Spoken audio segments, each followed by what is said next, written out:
Hello and welcome to Prime Edition Sports with me, Bernardo Kunu, and we speed off with the high fees charge, which is the high fees charged to access and use at sporting facilities in the country was the key talking point during a meeting between Cabinet Secretaries for Sports Salim Mvurya and representatives of all sporting federations in the country at the Kasarani Stadium in Nairobi. Now, according to the federations, the fee charged to access and use at the facilities was the major hindrance in sports development in the country.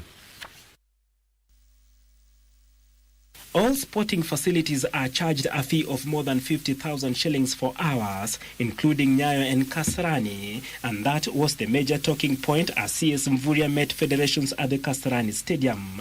The federations pointed out that the fee was unbearable and they could not sustain to pay for the use of those standard facilities.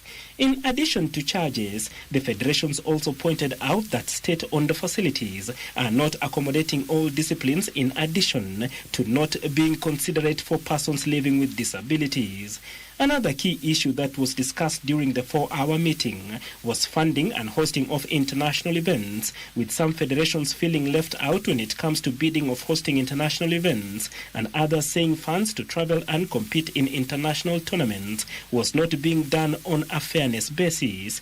Implementation of the construction of infrastructure across the country so that sports is able to have access to where they can train from the grassroots level going up.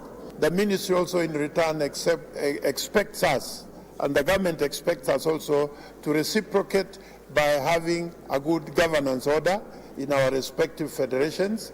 In reply, Cabinet Secretary for Sports Salim Mvurya promised to address those issues that were key, but also demanded better leadership in all federations, and they must create an environment where raw talents can be identified and nurtured. There's a bigger vision. There's a bigger vision to make sure that we inspire talents of our young people across the country. And the youth of our country are blessed with different talents. There are those who have talents in netball, in football, and many others.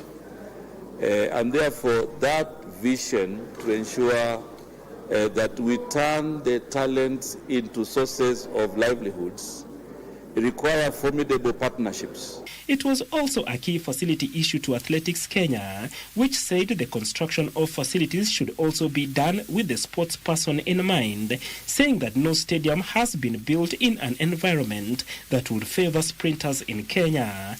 A second roundtable meeting will be done later this year as the ministry seeks to address all the issues surrounding the growth of sports in the country, an agenda top on the list of the current regime.